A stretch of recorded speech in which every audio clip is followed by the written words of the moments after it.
A poor mother gives her twin daughters a hot dog on Christmas Eve, until a billionaire biker sees everything and does the impossible. The snow fell softly over the city. Christmas lights twinkled in every storefront window, creating a spectacle of colors that reflected on the wet ground. The air smelled of cinnamon, hot cocoa, and pine. Families hurried past, carrying bags full of presents wrapped in shimmering paper. Children laughed, pointing at the giant ornaments hanging from the lampposts. It was Christmas Eve, and the entire city seemed wrapped in magic. But Diana felt none of it. She walked slowly along the icy sidewalk, tightly holding the hands of Lily and Lucy. The 5-year-old blonde twins bounced excitedly beside her, their light eyes sparkling with every decoration they saw. They wore coats that were too thin for the cold night, but they were so thrilled they barely seemed to notice. "Mommy, look at the giant Santa!" Lily shouted, pulling hard on the sleeve of Diana's old coat. "And there are reindeer with blinking lights, Mommy," Lucy added, clapping her hands and smiling from ear to ear. Diana forced a smile onto her tired face. Her stomach rumbled quietly, a constant reminder that she hadn't eaten properly in 2 days. She reached into her coat pocket and felt the cold coins between her fingers. $5. That was all she had. 5 meager dollars left after paying half the overdue rent. She stopped in front of a hot dog stand on the corner. Steam rose into the frigid air, and the smell of grilled sausage made her stomach churn with hunger. Diana took a deep breath, trying to gather her courage. "1 hot dog, please," she asked, her voice low and shaky. The vendor, a plump man in a red Santa hat, smiled at her and quickly prepared the sandwich. Diana paid the $5 and looked at the few coins left in the palm of her hand. It wasn't enough even to buy a juice. "Let's sit over there, girls," she said, pointing to a bench near a lit Christmas tree in the square. Lily and Lucy ran ahead, their old sneakers crunching on the snow. Diana followed slowly, feeling the weight of every step. She sat on the bench between them and carefully unwrapped the hot dog as if it was something precious. The food was warm, steaming. Diana broke it in half, dividing it precisely so that both portions were exactly the same. She handed 1 part to each daughter. "Eat it all up, my darlings," she said, trying to sound excited and cheerful. Lily and Lucy bit into the hot dog eagerly, closing their eyes in satisfaction. Diana watched their every bite, every smile, every movement of their cheeks as they chewed. Her heart ached so much it hurt physically. She wanted to give them the world, but she could barely provide a decent snack. "Aren't you going to eat?" Lucy suddenly asked, stopping mid-bite and looking at her mother with those bright, innocent eyes.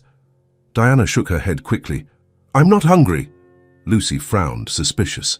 She was only 5, but she already knew when her mother was lying. Lily held Diana's hand and squeezed it sweetly. "Thank you, Mommy. This is the best hot dog in the world." Diana felt tears sting her eyes, but she swallowed the lump in her throat hard. She couldn't break down here, not in front of them, not on Christmas Eve. Across the street, leaning against a gleaming black motorcycle, Mark watched everything. He had stopped to rest after riding aimlessly through the city. He had no plans for Christmas. He never did. Not since his mother died 5 years ago, right on Christmas night. Since then, the date had become only a painful reminder of loss and loneliness. But something about that scene completely captivated him. He watched the thin woman, her brown hair tied in a messy ponytail, divide a single hot dog between the 2 blonde girls. He saw the way she looked at them, as if they were her entire world, her only reason to go on. He saw when the girl asked if her mother wasn't going to eat, and he saw the obvious lie in the answer. Mark felt something squeeze in his chest, a strange unwarm sensation that he hadn't felt in years. It was compassion mixed with sadness, but also something more. Something that made him act without thinking twice. He crossed the street slowly, his hands in the pockets of his leather jacket. When he reached the bench, he stopped a few feet away and waited. He didn't want to scare them. Diana sensed his presence and looked up. Her eyes widened when she saw the tall man standing there, his dark hair messy from the wind, a black leather jacket, and a kind expression on his face. "Excuse me for interrupting," Mark said, his voice calm and respectful. "I was going to have dinner alone tonight. Would you join me?" Diana blinked several times, confused. She must have misheard him. "What?" Mark gave a small smile. "I've traveled far and don't know anyone in this city. I was going to eat alone at a restaurant, but it would be much better with company. If you'd like to, of course." Lily and Lucy stopped eating and looked at the man with clear curiosity. Lily tilted her head, studying him closely. "Are you a biker?" she asked, pointing to the black motorcycle across the street. Mark chuckled softly. "I am." "That's so cool," Lucy said, clapping her hands excitedly. "I want to ride a motorcycle when I grow up." Mark smiled wider. "It's a lot of fun." Diana hesitated. This was strange, very strange. A stranger inviting them to dinner. But there was something in his eyes, something sincere, without malice, without ulterior motives. She couldn't explain it, but her instinct told her she could trust him. "We don't want to be a bother." "You won't be a bother," Mark interrupted, with gentle firmness. "In fact, you'd be doing me a favor, truly. I really don't want to eat alone tonight." Diana looked at her daughters, who were already smiling excitedly and nodding at the man. She sighed deeply. "All right, thank you." Mark smiled with relief. He pointed to a diner across the square.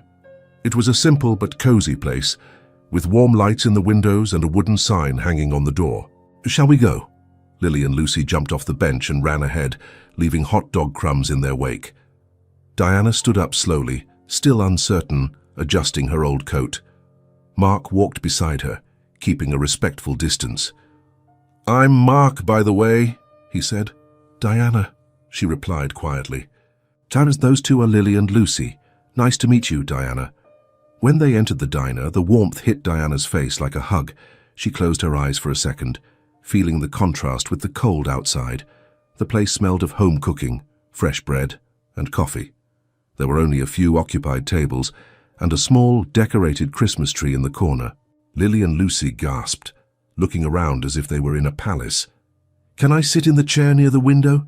Lily asked, pointing to a table with a view of the lit square. "You can," Mark replied, pulling out the chairs for them carefully. Diana sat down slowly, her heart pounding. This felt like a dream, or a cruel trick. She couldn't understand why someone would do this for them. People weren't like that, not without wanting something in return. The waiter, a young man in a white apron, brought the menu. Mark didn't even look at it. He already knew what to order. 3 full cheeseburgers, French fries, orange juice for the girls, and 2 coffees, please. Lily and Lucy exchanged glances, their eyes sparkling with excitement. Diana opened her mouth to protest, to say it was too much. But Mark gently raised his hand. "Let me do this, please. Don't argue." She closed her mouth and just nodded, too weak to argue. Her hands trembled slightly on the table. While they waited for the food, Lily began to tell stories. She spoke quickly, gesturing with her small hands, talking about school, about the drawings she made, about the teacher who sometimes let her erase the blackboard. Lucy completed each of her sister's stories, adding funny details and making different voices. Mark laughed genuinely, a loud, hearty laugh that made people at the other tables look over and smile too. Diana watched everything in silence.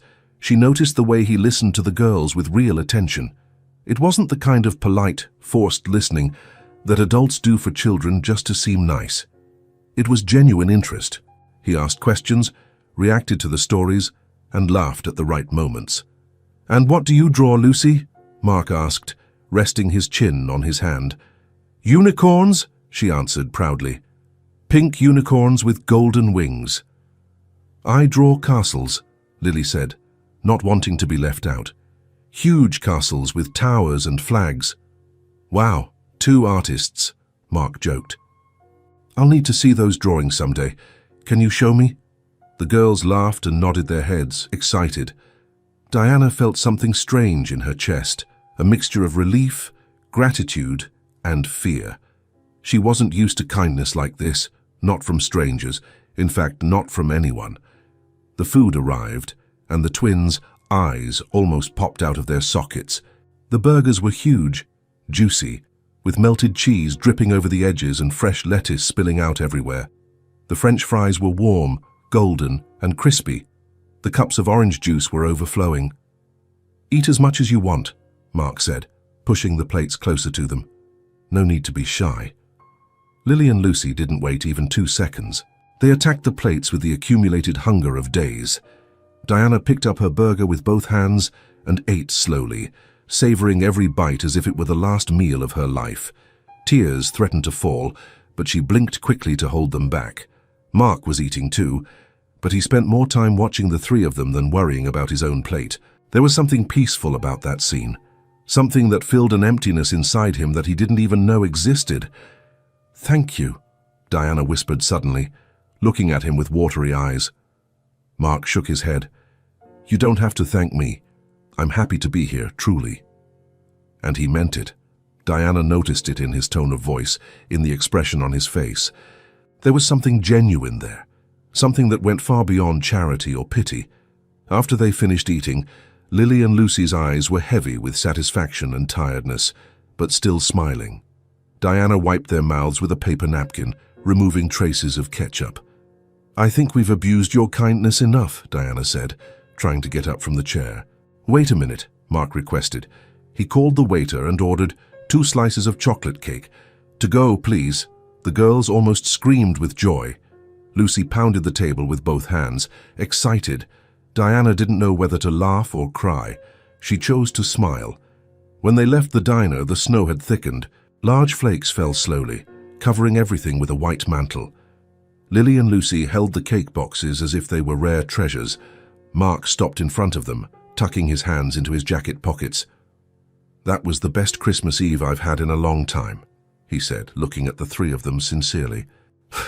"Thank you for accepting the invitation." Diana blinked, surprised by those words. "We are the ones who should thank you. You have no idea what this meant to us." Lily dropped the box in the snow and ran to hug Mark. She threw herself against his legs hard. Lucy did the same, squeezing the other side. Mark slowly crouched down and hugged the two of them, closing his eyes and holding them carefully. Diana saw everything. She saw the expression on his face.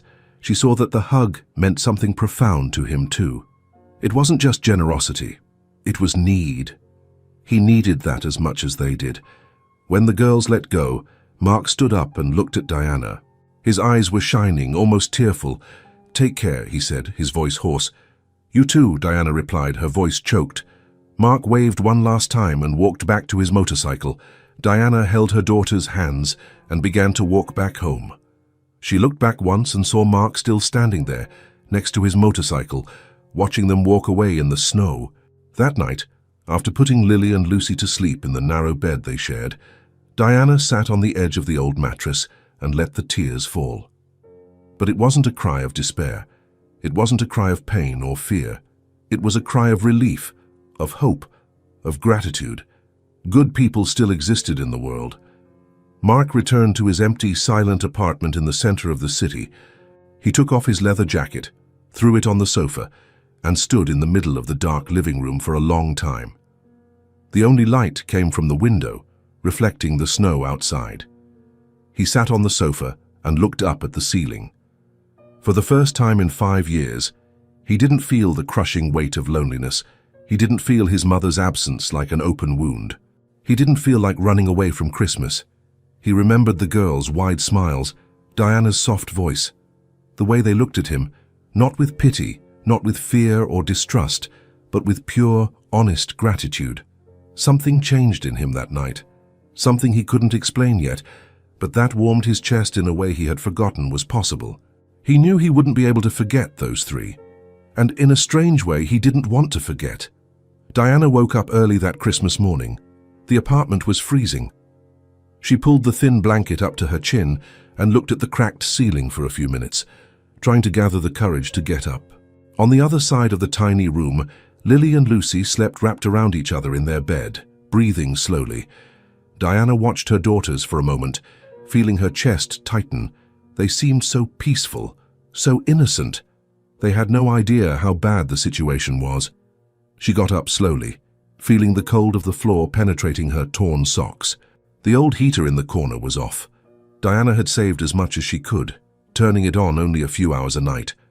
The electricity bill was already overdue. 1 more month without paying, and they would cut the power. Diana walked to the small kitchen. The sink had a dirty pot from yesterday.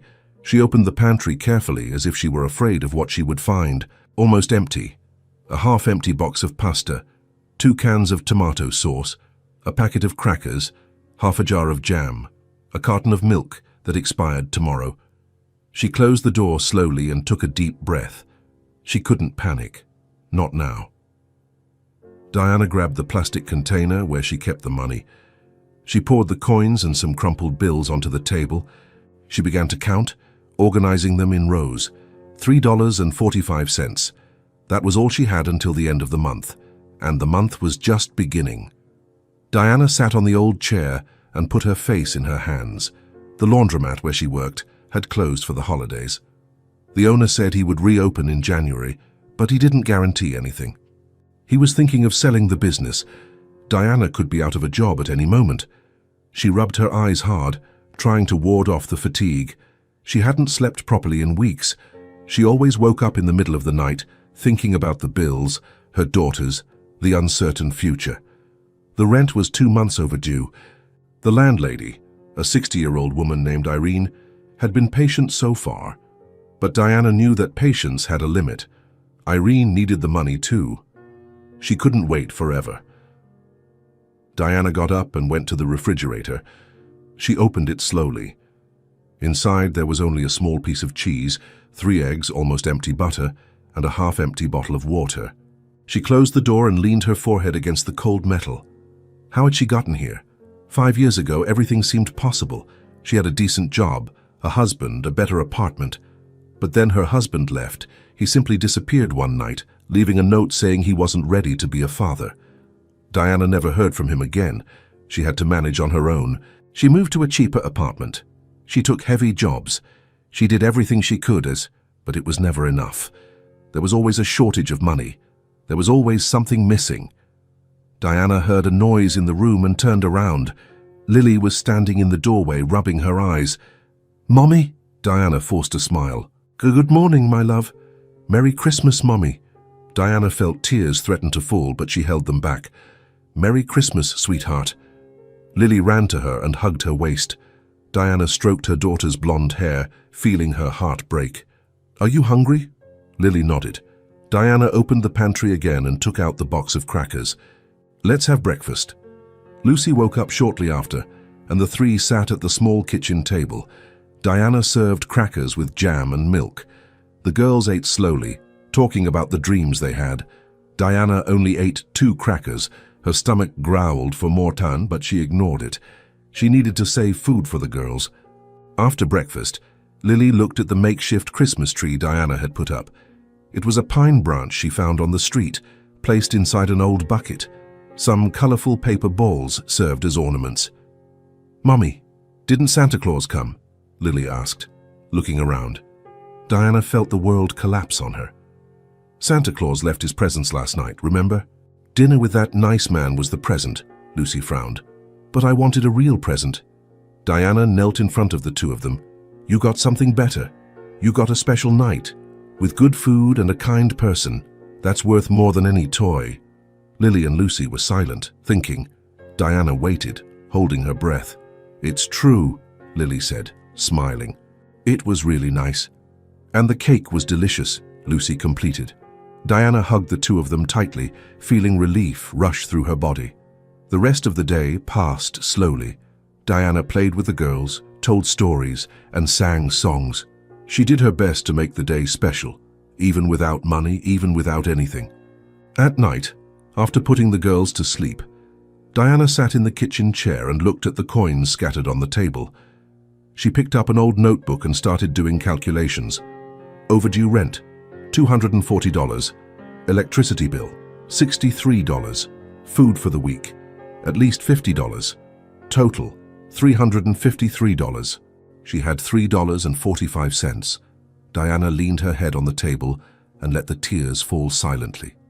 She cried from exhaustion, from fear, from despair. She cried for everything she couldn't give her daughters. She cried for the difficult life they had. But after a few minutes, she wiped her face and took a deep breath. She couldn't give up. She couldn't fall apart. The girls needed her. She was all they had. Diana grabbed the old newspaper that was on top of the refrigerator and started looking for job advertisements. She had to find something, anything. Cleaning, cooking, childcare. She would accept any job. She circled 3 ads with a pen. Early tomorrow morning, she would go out to hand out resumes. She would knock on every door if she had to. She wouldn't let her daughters starve. She wouldn't let them lose the roof over their heads. Diana looked out the window. The snow had stopped falling. The city was silent, covered in white. The Christmas lights still twinkled on the buildings around. She thought about the man from last night, Mark. The biker who appeared out of nowhere and did something no one had done for her in years, showed kindness without expecting anything in return. Diana didn't know if she would see him again. Probably not. People like that appeared and disappeared, but she was grateful anyway. That dinner had been a moment of peace in the middle of the chaos, a reprieve, a good memory to keep. She got up, turned off the kitchen light and went to the bedroom. She lay down on the cold bed and pulled up the blanket. On the other side of the room, Lily and Lucy slept peacefully. Diana closed her eyes and made a silent promise. She was going to fight. She was going to do everything in her power. She wouldn't give up. The girls deserved more. And she was going to find a way to give it to them. Somehow she was going to find it. 3 days after Christmas, Diana was walking home with Lily and Lucy. They had gone to the public library, the only warm and free place they could spend a few hours. The girls loved the children's books, and Diana was grateful for that refuge. The cold was even more intense. Diana held the twins' hands tightly as they walked along the icy sidewalk. Lily and Lucy shivered, even with their thin coats buttoned up to their necks. "I'm cold, Mommy," Lucy complained, her voice tiny. "I know, my love. We are almost home now." But Diana lied. It was still half an hour's walk away. She didn't have money for the bus. Suddenly, she heard the familiar roar of a motorcycle. Diana looked back and saw the black motorcycle stopping on the street beside them. Her heart pounded. Mark took off his helmet and smiled. "Diana?" She blinked, surprised. "Mark?" He got off the motorcycle and approached slowly. Lily and Lucy recognized him immediately. "It's the biker from dinner," Lily shouted, jumping excitedly. "Hi, girls," Mark said, waving. He looked at Diana. "What a coincidence to find you here." Diana didn't know what to say. She just nodded, feeling her face warm up even in the cold. Mark noticed how the 3 of them were shivering. "You're very cold. There's a coffee shop on the corner there. Can I buy you a hot chocolate?" Diana hesitated. Again, that strange feeling he was being too kind. But the cold was so intense, and the girls were shaking so much, that she couldn't refuse. "All right. Thank you." They walked to the coffee shop. It was a small, cozy place, with wooden tables and the smell of fresh coffee. Mark ordered 3 hot chocolates and a coffee for himself. They sat near the window. Lily and Lucy held the mugs with both hands, feeling the heat penetrate their cold fingers. Diana drank slowly, savoring every sip. Mark watched the 3 of them in silence. There was something in his expression, something kind but also sad. "Were you out for a walk?" he asked. "We went to the library," Lily answered. "We read 3 books. That's great. Which one was the best?" The girls began to talk about the books, speaking at the same time, interrupting each other. Mark laughed, asking questions, listening with genuine attention. Diana remained quiet, just watching. She noticed how he leaned forward when the girls spoke, how he smiled genuinely, how he seemed truly interested. It wasn't pretense. She knew pretense. This was different. After a while, the girls quieted down, concentrating on the hot chocolate. Mark looked at Diana. "How are you?" Diana hesitated. "I'm fine." He held the coffee mug between his hands. "I thought about you over the last few days." Diana felt her heart race. "Seriously?" Mark nodded. "That dinner was special for me. It had been a long time since I felt so light." Diana didn't know how to respond. She just looked at him, trying to understand who this man was. "Do you have family here?" she asked quietly. Mark shook his head. "No, my mother passed away a few years ago. It was just the 2 of us. I don't have anyone else." Diana felt a pang in her chest. I'm sorry. Thank you. They were silent for a few seconds, a strange, yet comfortable silence, as if they didn't need to fill the space with empty words. And you? Mark asked. Do you have family? Diana squeezed the mug tightly. Just the three of us. Their father left when they were babies. My parents died a long time ago. I don't have siblings. Mark nodded slowly, as if he understood perfectly. Then we are alike. Diana looked at him, surprised by that observation.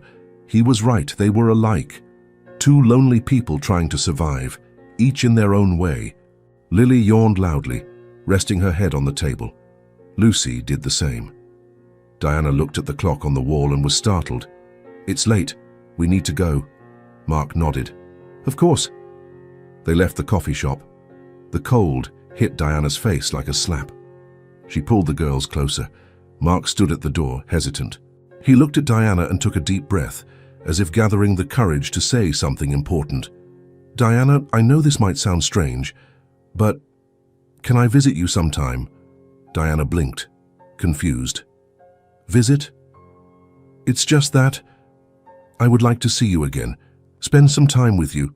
If you allow it, of course. I don't want to bother you. Diana was silent for a moment. This was crazy. She barely knew this man, but there was something about him that made her trust him. Something sincere. Something good. Why do you want to do that? She asked, needing to understand. Mark tucked his hands into his pockets, looking at the floor. Because you remind me of what is important. Because it's been a long time since I felt like I was part of something.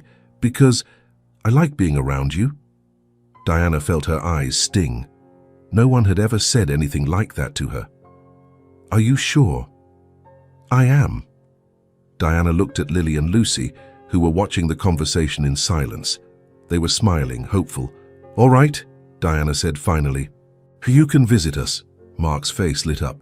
Seriously, seriously. He smiled widely, and Diana realized how that smile completely transformed his face. Thank you.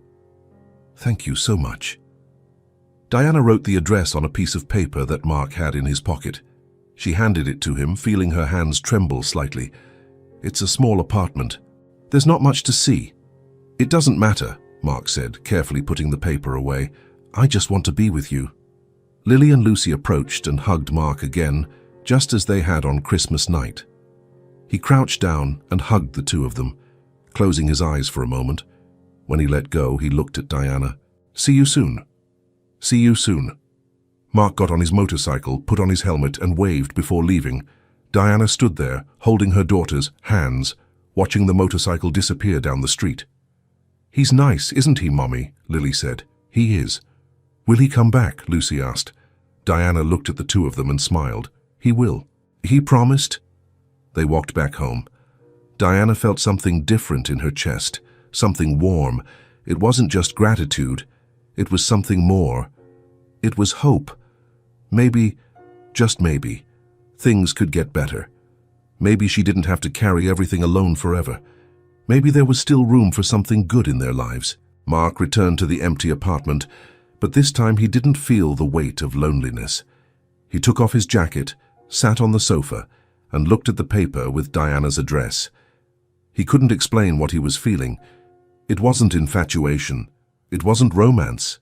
It was something deeper. It was connection. It was belonging. For the first time in years, he had something to look forward to.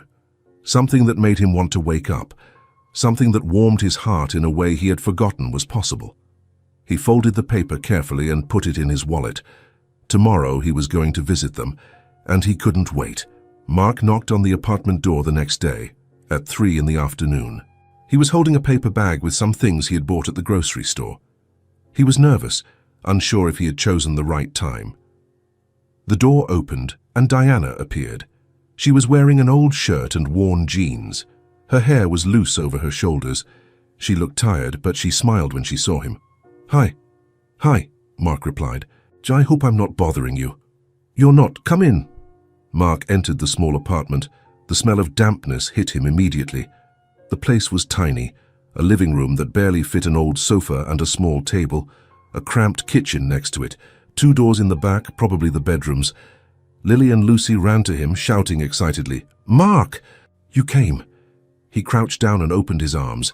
The two of them threw themselves into his embrace, laughing. Mark felt his chest tighten with emotion. "Of course, I came. I promised.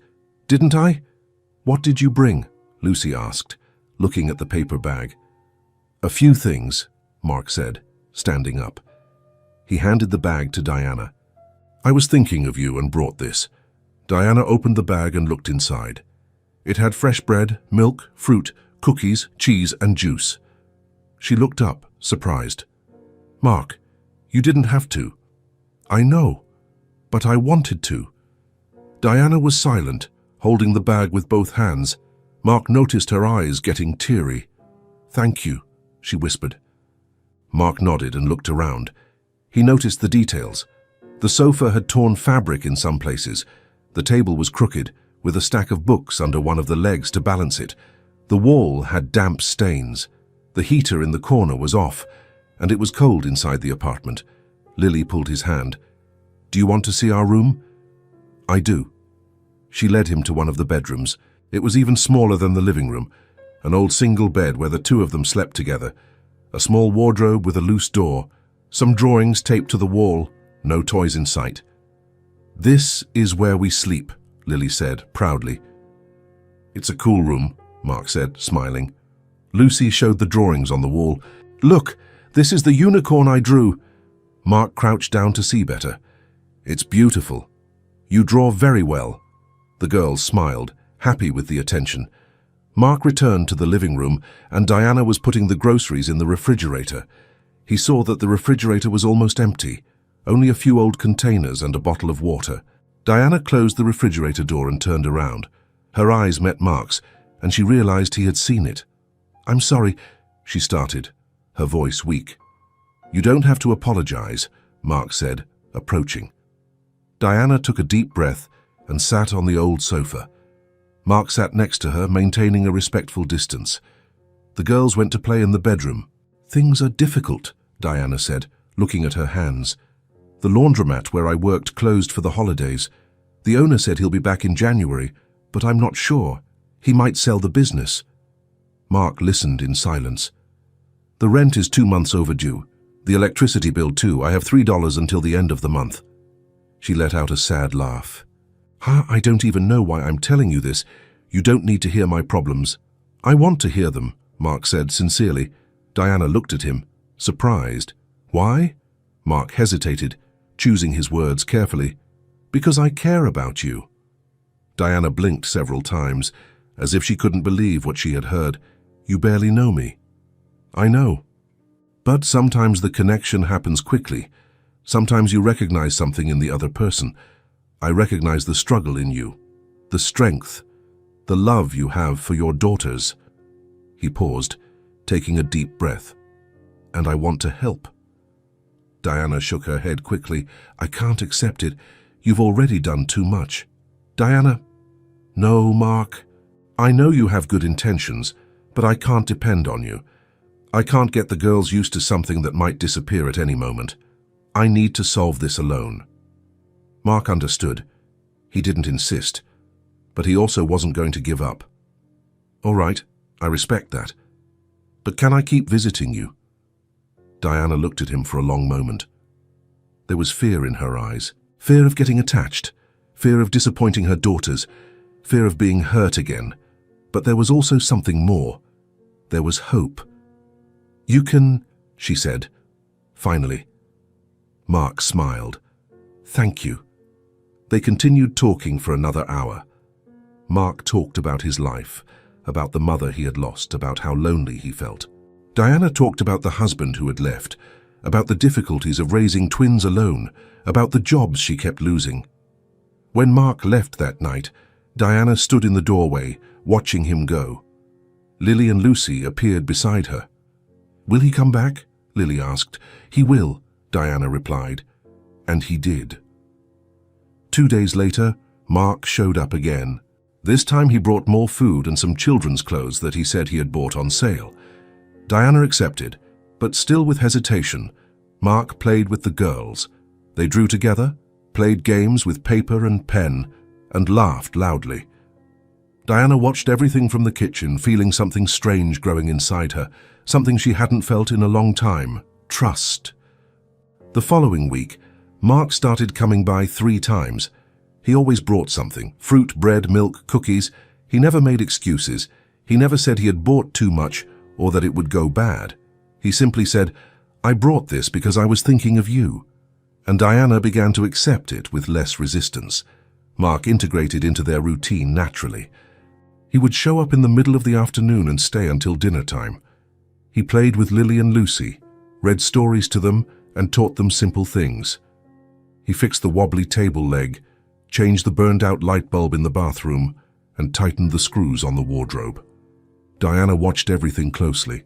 She noticed the gentle way he treated the girls, the patience he had, the sincere smile that was never missing. One afternoon, Mark was in the kitchen helping Diana make pasta. He was chopping the vegetables while she stirred the sauce. The girls were drawing in the living room.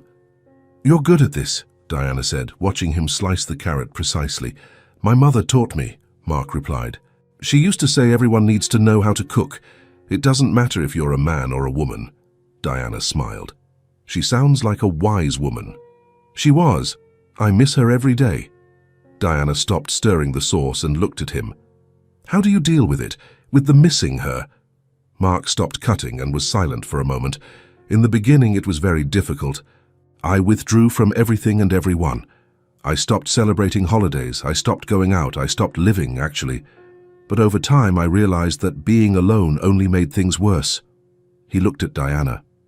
"Meeting you reminded me that there are still good things in the world, that it's still worth trying." Diana felt tears threaten to fall. She blinked quickly to hold them back. "You brought lightness to our lives too," Mark smiled. "Then we are helping each other." They went back to cooking in silence, but it was a comfortable silence, a silence that didn't need to be filled with empty words. When dinner was ready, everyone sat at the table. Lily and Lucy ate excitedly, telling stories about school. Mark and Diana laughed, asked questions, and participated in the joy. For the first time in years, Diana felt like she wasn't carrying everything alone. For the first time, she had someone beside her, someone who genuinely cared. After dinner, Mark helped wash the dishes. He washed, Diana dried. The girls played in the bedroom. "Mark," Diana said, her voice low. Thank you for everything." Mark looked at her and smiled. "You don't have to thank me. I like being here."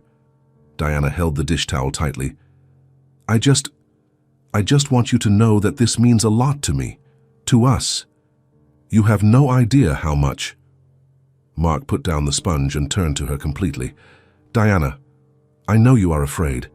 I know you think I'll disappear at any moment, but I won't. I'm here because I want to be, because you make me feel like I'm part of something, because for the first time in years, I have a reason to wake up happy." Diana felt the tears finally escape. She couldn't hold them back anymore. "I was so tired of fighting alone." Mark took a step forward and hesitantly opened his arms. Diana didn't think twice. She threw herself into his embrace, holding him tightly. Mark hugged her back, squeezing gently, as if she was something precious. They stayed like that for a long moment. Diana cried softly, letting out everything she had held back for so long. Mark just held her, providing the comfort she so desperately needed. When Diana pulled away, she wiped her face with her hands. "Sorry." "Don't apologize," Mark said, his voice gentle. "You deserve to have someone to lean on." Diana looked at him with deep gratitude. "Can you stay a little longer tonight? I can stay as long as you want." They returned to the living room. Mark sat on the sofa, and the girls came running in, asking him to read a story. He accepted, and Lily brought an old book they had gotten from the library. Diana sat on the other side of the sofa, watching. Mark read with different voices for each character, making the girls laugh loudly. She watched the scene with a warm heart. There, in that small, cold apartment, with old furniture and little food, she felt something she hadn't felt in a long time. She felt like she had a real home. Not because the place was beautiful or comfortable, but because there was love there. There was laughter. There was someone who cared, and that was worth more than anything in the world. When Mark left that night, Diana leaned against the door and closed her eyes. The girls were already asleep, exhausted from playing so much. She returned to the living room and sat on the sofa, holding the book Mark had read. She ran her fingers over the worn cover and smiled. For the first time in a long time, Diana felt that maybe, just maybe, everything was going to be all right. Weeks passed, and Mark became part of Diana and the girls' routine. He showed up almost every day, always with a smile on his face and something in his hands: fruit, bread, milk, sometimes a simple toy for the twins. Life in the small apartment completely changed. Diana woke up in the morning without that tightness in her chest, without the constant fear of not being able to feed her daughters, without the despair that suffocated her every day. She breathed differently now. Mark always arrived in the middle of the afternoon. He knocked on the door with that gentle manner, waiting to be invited in. Lily and Lucy ran to greet him, jumping and laughing. He would crouch down, hug the two of them, and ask how their day had been. Then he would come in, greet Diana with a nod, and simply stay. There was no formality. There was no discomfort. It was natural. It felt right. Mark helped with everything. He never asked if he could help. He simply saw what needed to be done and did it. He fixed the dripping sink faucet. He replaced the burned-out light bulb in the bathroom. He tightened the screws on the wardrobe. He played with Lily and Lucy for hours, improvised board games with paper and buttons, stories invented on the spot, colorful drawings scattered across the living room floor. Diana watched everything from the kitchen while preparing dinner. She heard the girls' loud laughter, the sound of Mark's voice making funny voices. She saw their faces lit up with joy, and she realized something precious happening inside her. She was breathing without fear, without that constant pressure on her chest, without that overwhelming weight of carrying everything alone, without the despair that woke her up in the middle of the night. She was truly living. At night, after the girls were asleep, Mark would stay a little longer. He and Diana talked in the living room, sitting on the old sofa. Light conversations about the day, about memories, about simple plans. Mark told stories from his childhood. Diana laughed, imagining him as a curious boy. She talked about Lily and Lucy's mischief, and Mark smiled, shaking his head. "They are amazing," he said one night, looking at the door to the bedroom where the twins were sleeping. "They are," Diana agreed. "They saved me. On the hardest days, looking at them gave me the strength to go on." Mark looked at Diana. "You are an incredible mother." Diana felt her face heat up. "I just do what I can. And that's more than enough." They were silent for a moment. A good silence. Comfortable. Mark was also changing. He woke up every day with purpose, with expectation, with something that filled the void he had carried for so long. He no longer felt lonely. He had somewhere to go. He had people waiting for him. He had laughter and hugs and simple moments that made life worth living. He rediscovered true joy by being with them. One afternoon, Mark was in the kitchen helping Diana bake cookies. The girls wanted to learn how to make them, so the four of them were covered in flour, laughing as they tried to mold the shapes. "No, Lucy, like this," Lily said, showing her how to cut the dough. "I know how to do it," Lucy replied, annoyed. Mark laughed and helped both of them. Diana watched, her heart warm. That scene seemed like a dream, a good dream she didn't want to wake up from. "Done," Lily shouted, showing the crooked cookie she had made. "It's perfect," Mark said, seriously. Lucy showed hers too, and Mark praised it with the same sincerity. Diana put the cookies in the old oven, and everyone sat in the living room waiting. The apartment smelled of cinnamon and sugar. The girls were nestled on either side of Mark on the sofa, showing him drawings. Diana sat in the old chair watching the scene. The atmosphere had completely changed. It was no longer that cold, sad place. It was no longer a space of struggle and despair. It was a home. There was laughter echoing through the walls. There was the smell of home-cooked food. There were colorful drawings taped everywhere.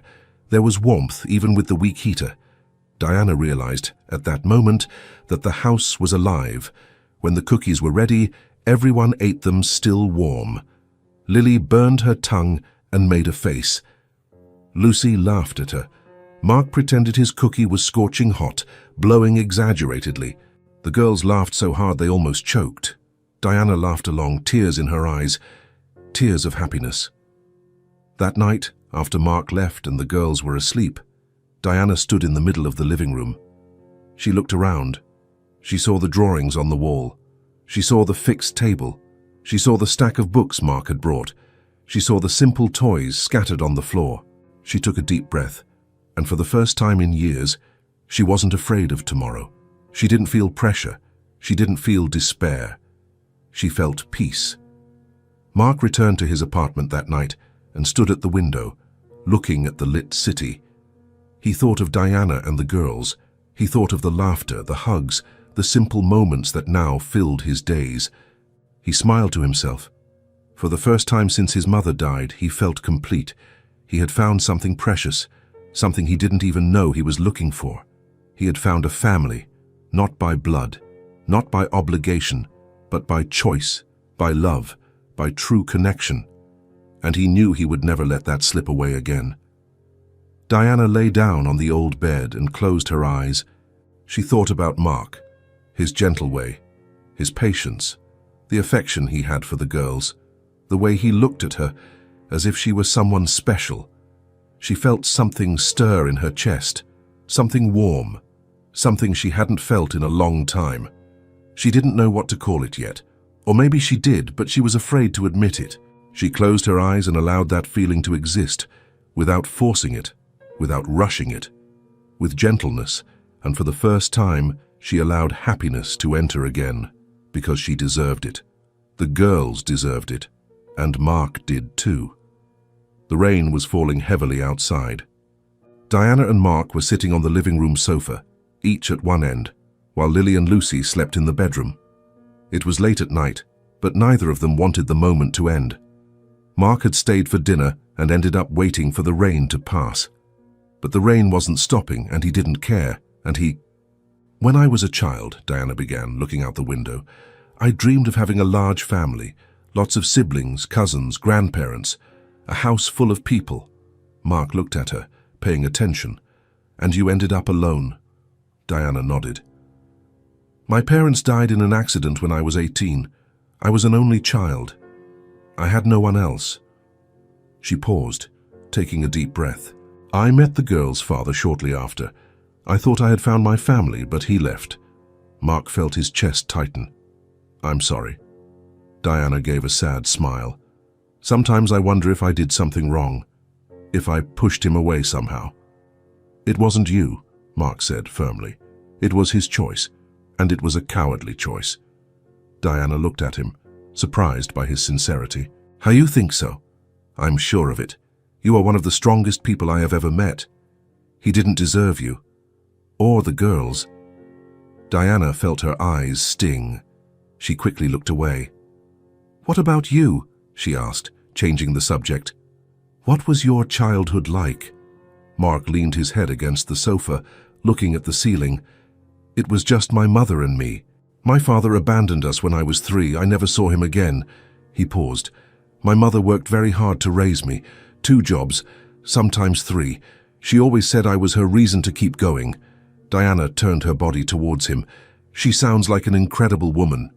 She taught me everything. Cooking, fixing things, being kind." His voice became hoarse. "When she died, it was Christmas. I was traveling for work. I didn't get there in time to say goodbye." Diana felt tears fall. "Mark, I blamed myself for a long time. I still blame myself sometimes." He looked at Diana. "That's why I stopped celebrating Christmas. That's why I avoided the holidays. Everything reminded me of her." Diana moved a little closer. "Until you met us." Mark nodded slowly. "Until I met you. You gave me back something I thought I had lost forever." They were silent for a moment. The rain beat against the window, creating a rhythmic sound. Diana looked at her hands, gathering her courage. "Are you afraid of anything?" she asked, her voice low. Mark thought for a moment. "I'm afraid of being alone again, of losing people I love." He looked at Diana. "And you?" Diana took a deep breath. "I'm afraid of not being enough, of failing the girls, of not being able to give them the life they deserve." "You already give them that," Mark said with conviction. "You give them love. You give them security. You give them everything you have. That is more than enough." Diana felt the tears fall freely now. Mark reached out his hand, hesitantly, and wiped a tear from her face with his thumb. The touch was gentle, almost shy. Diana held his hand, keeping it against her face for a second. Mark felt his heart race. He didn't pull his hand away, he just stayed there, looking at her. "Thank you," Diana whispered. "For what?" "For understanding, for listening, for being here." Mark smiled faintly. "There's nowhere else I'd rather be." Diana slowly let go of his hand, but continued to look into his eyes. There was something there, something deep, something that went beyond friendship. "Do you have dreams?" Mark asked, breaking the silence. Diana tilted her head, thinking. "I dream of having stability, a permanent job, a home where the girls can have their own room." She paused. "And I dream of not being afraid all the time." "You'll get that," Mark said. "I'll help you." Diana looked at him, her eyes wide. "Why? Why do you care so much?" Mark hesitated. He wanted to tell the truth, but he was afraid of scaring her. He chose his words carefully. "Because you make me feel alive again. Because when I'm here, I don't feel the void. Because—" He paused, taking a deep breath. "Because you are important to me." Diana felt her heart beat faster. She couldn't look away from him. "You are important to us too." They looked at each other for a long moment, a prolonged look, full of meaning. Diana noticed every detail of his face, his dark eyes, the way his hair fell over his forehead, the small scar on his chin. Mark noticed the way she breathed, the way she bit her lip when she was nervous, the sparkle in her eyes when she smiled. The rain continued outside, but inside the apartment there was only silence. A comfortable silence, meaningful. Diana pulled away a little, feeling her face flush. "It's late, you should go." Mark looked at the clock and was startled. "Wow, it's already midnight." "The rain should stop soon." Mark stood up, but made no move toward the door.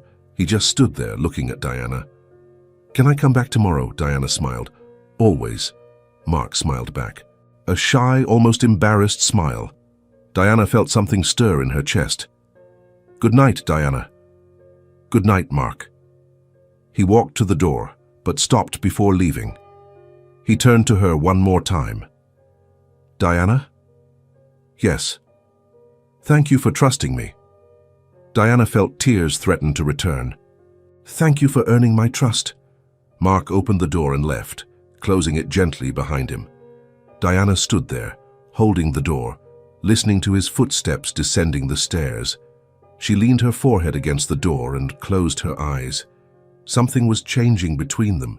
Something was growing, slowly but surely growing. And for the first time, Diana wasn't afraid of it. She returned to the living room and sat on the sofa, in the same spot where Mark had been. She could still feel his warmth there. She hugged a pillow and smiled to herself. Mark was standing outside, under the fine rain that was now falling. He looked up at the window of Diana's apartment and saw the light still on. He put his hands in his pockets and started walking towards his motorcycle, but his heart was pounding. His mind was full of thoughts about Diana, about the way she looked at him, about the way she held his hand. He knew what was happening. He was falling in love. It wasn't just affection, it wasn't just concern, it was something deeper, something that grew every day, with every conversation, with every look. And he didn't want to fight it. He wanted to let it happen, gently, without rushing, respecting Diana's time, because she was worth waiting for. Diana lay down in bed that night and looked at the ceiling. Lily and Lucy slept peacefully on the other side of the room. She thought about Mark, the conversation they had, his words, the way he looked at her. She felt something different inside her chest, something warm, something that frightened her and comforted her at the same time. She didn't know what it was yet, or maybe she did, but she was afraid to admit it. She closed her eyes and allowed that feeling to exist. Without forcing it, without rushing it, gently, And for the first time in a long time, Diana fell asleep smiling. Diana had just closed the bedroom door after putting Lily and Lucy to sleep. The girls had asked for 3 stories in a row, and she read them all patiently. Now they slept nestled together, breathing softly. When Diana returned to the living room, she found Mark standing near the window, looking out at the street below. He was too quiet, thoughtful. His posture was different. "Mark," she called, approaching slowly. He turned around. Diana noticed something in his eyes, a deep sadness, an old pain. "Is everything all right?" Mark hesitated. He looked at the small makeshift Christmas tree that Diana had set up in the corner of the room. Just a few simple ornaments hung on the dry branches. But there was affection there. There was effort. "Can I tell you something?" he asked, his voice low. Diana sat on the sofa and patted the spot next to her. "Of course. You can tell me anything." Mark sat down but didn't look at her. He kept his eyes fixed on his hands. "I told you my mother died 5 years ago, right?" Diana nodded. "It was on Christmas." Diana felt her chest tighten. "On Christmas Day?" "On Christmas Eve, December 24th. His voice was hoarse. "She had a heart attack at home, alone. I was traveling for work. When I got the call from the hospital, it was too late." Diana placed her hand over his, squeezing gently. "Mark, I'm so sorry." He shook his head, still not looking at her. "I haven't forgiven myself. I should have been there. I should have stayed with her that Christmas, but I chose work. I chose the money." He paused, taking a deep breath. "And I lost the only person who truly cared about me." Diana felt tears sting her eyes. "You couldn't have known what was going to happen." "But I should have been there," he repeated, his voice cracking. "She always said Christmas was about family, about being together, and I left her alone." Mark finally looked at Diana. His eyes were red, shining with unshed tears. "Since that day, I stopped celebrating Christmas. I stopped going to parties, buying presents, decorating. I simply erased the date from the calendar." Diana squeezed his hand harder. "And you spent all those years alone?" Mark nodded, swallowing hard. "Every year, I ate alone in some empty restaurant, or I ordered food and locked myself up at home. I avoided going out. I avoided seeing the lights, the decorations, the happy families." He paused, "because everything reminded me that I had lost mine." Diana felt the tears fall. She couldn't hold them back. Mark looked at her, surprised. "Why are you crying?" "Because it hurts to hear that, because you didn't deserve to go through all that alone." Mark let out a sad laugh. "I thought I deserved it. I thought it was my punishment for not being there when she needed me." Diana shook her head forcefully. "It's not punishment. It was a tragedy, but it wasn't your fault." Mark was silent for a moment. He looked again at the makeshift Christmas tree. "When I saw you that night," he continued, his voice softer now, "on Christmas Eve, sharing that hot dog, something inside me shifted, something I thought had died along with my mother." Diana listened in silence, holding his hand tightly. "I saw the love between you. I saw the way you looked at the girls. I saw their gratitude. I saw your strength." He paused, taking a deep breath. "And for the first time in 5 years, I wanted to be part of something, to not be alone." Diana felt her heart race. Mark turned completely toward her, looking into her eyes. "You gave me back the Christmas spirit I had lost, Diana. You reminded me of what truly matters: connection, love, family." His voice was choked. "Meeting you changed my life." Diana couldn't hold back anymore. She began to cry openly, her shoulders shaking. Mark pulled her into a hug, holding her tightly. "I'm sorry," he whispered. "I didn't mean to make you cry." "It's not that," Diana said, her voice muffled against his chest. "It's just that no one has ever said anything like that to me. No one has ever made me feel so important." Mark moved her back a little, holding her face between his hands gently. He wiped her tears with his thumbs. "You are important. You and the girls are the most important people in my life right now." Diana looked at him, seeing the sincerity in his eyes, seeing the vulnerability, seeing the love. "You changed our lives too," she said, her voice trembling. "You gave us hope when we had none left. You made us feel like we weren't alone. You gave us something I thought we would never have again." "What? A family?" Mark felt his own tears finally escape. He closed his eyes, letting them fall. Diana held his face now, carefully wiping his tears. "Don't cry," she whispered. "These are good tears," he said, chuckling softly through his crying. "It's been a long time since I cried. A long time since I felt anything other than emptiness." Diana leaned her forehead against his, closing her eyes. They stayed like that for a long moment, breathing together, feeling each other's presence, sharing the pain, sharing the healing. When they pulled apart, Mark held her hands. "Thank you for letting me be part of your lives." "Thank you for wanting to be part of it," Diana replied. They looked at each other in silence. There was something different now, something deeper, more intimate, more human. It wasn't just friendship. It wasn't just gratitude. It was true connection. It was love growing slowly but growing strong. Mark stood up, pulling Diana with him. He hugged her again, squeezing gently, as if he were afraid of breaking her. "I don't want to spend another Christmas alone," he said, his voice muffled in her hair. "You never will again," Diana promised. "From now on, you have us?" Mark squeezed the hug, feeling his chest lighten, feeling the weight of 5 years finally coming off his shoulders. He had found what he was looking for. He had found a reason to celebrate again, to smile again, to live again. Diana pulled away slowly and looked at him tenderly. "Stay a little longer." "I'll stay as long as you want." They sat back down on the sofa, closer this time. Diana leaned her head on his shoulder and Mark put his arm around her. They stayed like that, in silence, just feeling each other's presence. Outside, the city was lit up. Christmas lights twinkled. Snow was beginning to fall again. But inside, in that small, simple apartment, there was something much more valuable. There was love. There was healing. There was hope. And for the first time in a long time, both Diana and Mark felt complete. The sun shone brightly on that Saturday morning. Mark knocked on the apartment door earlier than usual, with a smile on his face. Diana opened the door, surprised. "Mark, did something happen?" "Nothing bad," he said cheerfully. "I was thinking, how about we go out for a walk today? The weather is beautiful."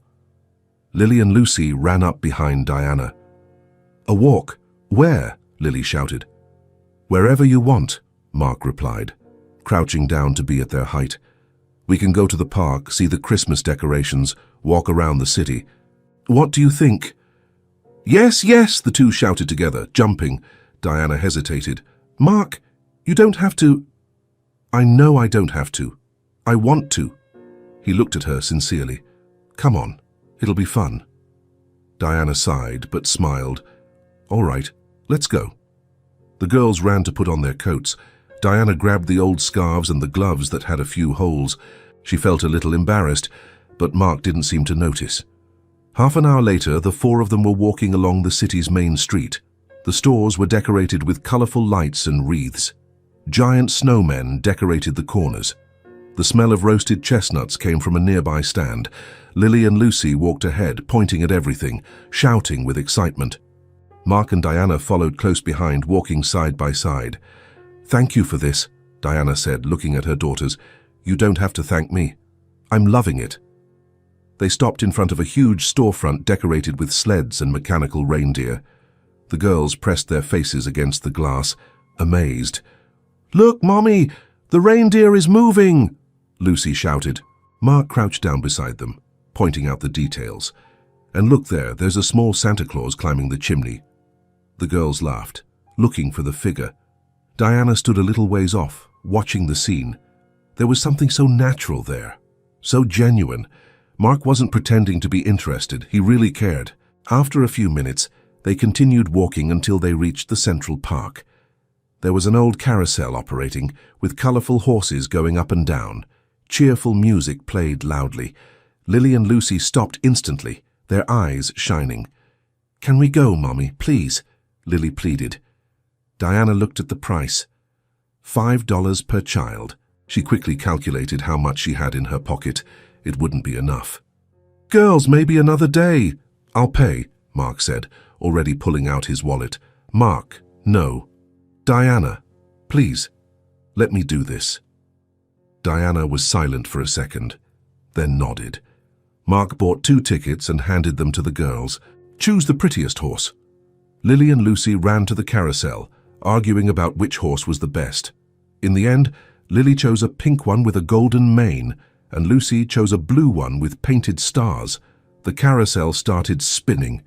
The girls shouted and waved every time they passed Diana and Mark. Mark took out his cell phone and started taking photos, laughing along with them. Smile, he shouted, and the two made funny faces. Diana watched everything with a warm heart. Mark seemed so happy, so light. She noticed he was laughing genuinely, without any sadness in his eyes. When the carousel stopped, the girls ran off, super excited. It was amazing, Lucy shouted. Can we go again? Lily asked. Maybe in a bit, Mark said, messing up both their hair. Let's see other things first. They continued walking through the park. Mark stopped at a stand and bought hot popcorn for everyone. Lily and Lucy ate with both hands, dropping little pieces along the way. Be careful not to choke, Diana said, wiping Lucy's mouth with a napkin. Mark offered Diana some popcorn. Do you want more? I'm fine, thank you. They sat on a bench near a huge tree decorated with lights. The girls ran off to play in the snow that still covered part of the lawn. Don't go too far, Diana shouted. We'll stay here, Lily replied. Mark and Diana watched them make snowballs and try to build a small snowman. He was sitting with his arms resting on his legs, relaxed. They have a lot of energy, he commented, smiling. They do. Sometimes I don't know where they get so much energy. Mark laughed. I was like that when I was a kid. My mother used to say I couldn't keep still even when I was sleeping. Diana smiled. I can imagine. Suddenly, a gust of cold wind passed, and Lucy started shivering. Mark noticed instantly. Come here, Lucy. She ran to him. Mark adjusted her scarf, wrapping it better around her neck, and pulled her hat down to cover her ears. There, that's better. Thank you, Mark, Lucy said, smiling. Lily ran over too, and Mark did the same for her. Diana watched everything, feeling her chest tighten with emotion. They were simple gestures, but they meant so much. Are you hungry? Mark asked. Yes, the two shouted. Then let's go get something to eat. They went to a small diner near the park. Mark ordered sandwiches, French fries, and juice for everyone. The girls ate quickly, talking non-stop about the carousel and the snowman they tried to make. Mark participated in the conversation, asking questions, laughing at their stories. Diana ate slowly, just observing. She realized that this was exactly what a family did. Simple outings, light conversations, spontaneous laughter. There was no pressure, there was no formality. It was just natural. After the snack, they continued walking through the city. The Christmas lights were starting to turn on, even though it was still early evening. The city was beautiful at dusk. Lily and Lucy ran ahead, stopping occasionally to look at a storefront or an ornament. Mark and Diana followed behind, talking about simple things. What was your favorite food as a child? Mark asked. Diana thought for a second. Macaroni and cheese. My mother made it the way I liked it. Really creamy. Mine made that too, Mark said, smiling, and I loved it. They laughed together. They were silly, unimportant conversations, but they filled the silence comfortably. When the sky was completely dark, Mark suggested they head back. The girls were tired, yawning every 2 minutes. They walked back to the apartment. Lucy asked Mark to carry her on his back, and he accepted without hesitation. Lily held Diana's hand, dragging her feet. When they arrived at the apartment building door, Mark gently set Lucy down. The two of them hugged him at the same time. Thank you for the walk, Mark, Lily said. It was the best day, Lucy completed. Mark hugged the two of them, squeezing them affectionately. I loved it too. We can do this again. Diana opened the building door and called the girls. Come on, girls, time for a bath. They ran up the stairs. Diana stood at the door, looking at Mark. Thank you for everything. For the walk, for the food, for the attention you gave them. Mark shook his head. I should be thanking you. It was one of the best days I've had in a long time." Diana smiled. "Good night, Mark." "Good night, Diana." She went up the stairs but stopped halfway and looked back. Mark was still there, waving. She waved back and continued climbing. That night, after putting the girls to sleep, Diana sat on the sofa and thought about the day. She remembered the smiles, the laughter, the simple moments. There had been nothing romantic, no exaggerated gestures, no declarations, but there had been something much more important. There had been togetherness, there had been happiness, there had been family, and that was worth more than anything. Mark returned home with a light heart. He looked at the photos he had taken of the girls on the carousel. They were laughing, waving, happy. He saved all the photos carefully. That had been a perfect day, simple but perfect. And he couldn't wait to have many more days like that. Mark had been standing outside Diana's building for 20 minutes. He went up a few steps, stopped, and came back down. He put his hand in his pocket, took it out, and ran it through his hair. It was almost 10 o'clock at night. The lights in Diana's apartment were on. He could see her shadow moving across the window. He needed to talk to her. He needed to say what he had been holding back for weeks. But fear paralyzed him. What if she didn't feel the same way? What if he ruined everything? What if she thought he was rushing things? Mark took a deep breath and started climbing the stairs. He stopped in front of the apartment door. He raised his hand to knock. He hesitated. He lowered his hand. The door suddenly opened. Diana was there, wearing an old shirt and her hair loose over her shoulders. She looked at him, surprised. "Mark, I heard footsteps in the hallway. Is everything all right?" Mark was speechless for a second. She was beautiful, even tired, even in simple clothes. I need to talk to you." Diana noticed something different in his voice and something urgent. "Come in." Mark entered slowly. The apartment was silent. The girls were probably already asleep. "Do you want to sit down?" Diana offered. "Actually, I need to talk standing up.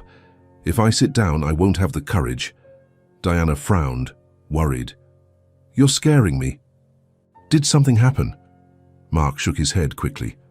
"No, nothing bad happened. It's just that—" He paused, running his hands through his hair. "I need to tell you something that has been inside me for weeks, and I can't keep it any longer." Diana crossed her arms, waiting. Her heart started racing. Mark looked directly into her eyes. His voice trembled. "I've never felt as good as I do with you." Diana blinked, surprised. "Mark, let me finish, please." He took a deep breath. "Since I met you, my life has completely changed. I wake up every day with purpose. I smile genuinely. I feel joy again." He took a step forward.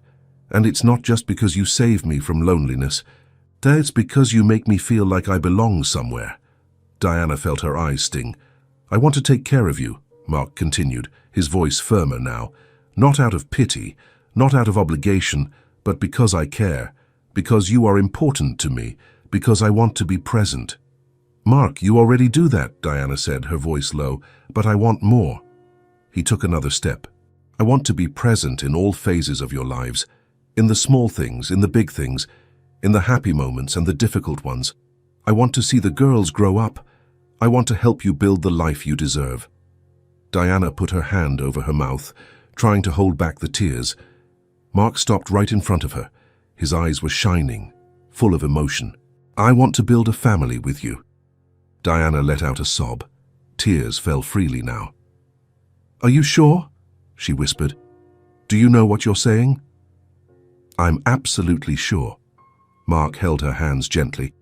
"Diana, I know it's not traditional. I know we haven't known each other long, but I've never been so sure of anything in my life. You are my family. You already are." Diana couldn't stop crying. She squeezed his hands. "I don't know what to say." "Say what you're feeling, whatever it is." Diana looked at him, seeing the sincerity, the vulnerability, the love in his eyes. "I feel the same way," she said, her voice trembling. "You brought peace to my life, Mark. You brought security. You brought joy," she sobbed again. "For the first time in years, I'm not afraid. I don't feel like I'm alone." I feel like I have someone by my side." Mark squeezed her hands harder. "You're not alone. You never will be again." "The girls love you," Diana continued. "They talk about you all the time. They wait for you every day. And I—" She stopped, taking a deep breath. "I love you too, Mark." Mark's eyes widened. He didn't expect to hear that, not so soon. "I love you," Diana repeated, smiling through her tears. "I don't know when it started.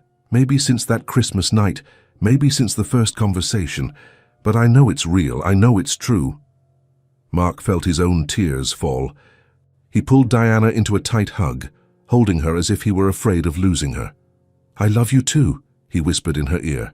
"I love you so much." Diana hugged him back, feeling her heart overflow. They stayed like that for a long moment, crying, holding each other, sealing that new beginning. When they pulled apart, Mark held Diana's face between his hands, wiping her tears with his thumbs. "We're going to build this together, I promise." "I believe you," Diana said. Suddenly, they heard a noise. They turned around at the same time and saw Lily and Lucy standing in the bedroom doorway, their eyes sleepy, holding their blankets. "Mommy," Lily called. "Why are you crying?" Diana and Mark laughed through their tears.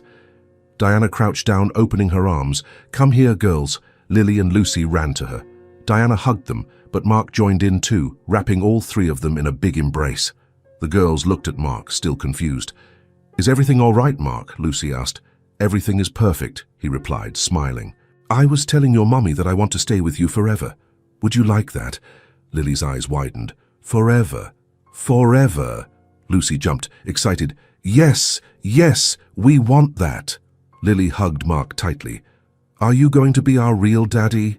Mark felt his chest tighten with emotion. "I am, if you'll have me." "We will," the two shouted together. Diana watched everything, crying with happiness. That scene was everything she had dreamed of, everything she had silently prayed for every night. Mark looked at her over the girls' heads and smiled. Diana smiled back. In that moment, right there in that small, simple apartment, a new family was born, not by blood, not by papers, but by choice, by love, by true connection. The girls started yawning again. Diana took them back to bed and Mark went along. He helped cover them, adjusted their pillows and said good night. "Good night, Lily. Good night, Lucy." "Good night, Mark," the two said, almost asleep. Diana and Mark left the room and closed the door slowly. They returned to the living room and stood in the middle of the room, looking at each other. "Is this really happening?" Diana asked, smiling. "It is," Mark replied, "and it's just the beginning." They hugged again, holding each other for a long time. There, in that embrace, that was everything they needed. Love, hope, family, and a future full of possibilities. 2 weeks after the confession, Mark showed up at the apartment with a mysterious smile on his face. "Grab your coats. I have a surprise for you." Diana frowned, curious. "What kind of surprise?" "You'll see. Trust me." Lily and Lucy jumped up excitedly, putting on their coats quickly. Diana grabbed hers, nervous and curious at the same time. Mark drove for 15 minutes until they reached a quiet neighborhood. Small houses with front lawns, trees on the sidewalks, children playing in the street. He stopped in front of a single-story house, light-colored walls, large windows, a small porch out front. It had a fenced-in yard on the side. "What is this?" Diana asked, her heart racing. Mark turned off the car and turned to her. "Our home, if you want it." Diana's eyes widened. "Mark, you didn't do this." "I did. For us. For our family." Tears began to fall from Diana's face. Mark got out of the car and opened the door for the girls. "Do you want to see inside?" "Yes," Lily and Lucy shouted, running towards the door. Mark took the key and opened it. The girls ran inside, screaming with excitement. Diana walked in slowly, looking at every detail. The living room was bright and spacious, with a fireplace in the corner. The kitchen was larger than the one in the apartment, with white cabinets and a window overlooking the backyard. There was a hallway with 3 doors. Lily and Lucy ran down the hallway, opening all the doors. The first was a bathroom, the second was a large bedroom, the third was smaller but perfect. When the girls entered the last room, they stopped in the middle of it, looking at everything with shining eyes. "Mommy, Mark!" Lucy shouted, excited. Diana and Mark walked over. The girls were spinning around in the middle of the empty room. "Daddy, look at our room!" Mark froze completely. He stood in the doorway, unable to breathe. His eyes instantly filled with tears. His body trembled. The girls continued talking about where they would put their bed and toys, but Mark couldn't hear anything anymore. He fell to his knees right there in the middle of the empty room, covering his face with his hands and sobbing loudly. Diana also started to cry. She brought her hand to her chest, too emotional to speak. Lily and Lucy stopped running and looked at Mark, scared.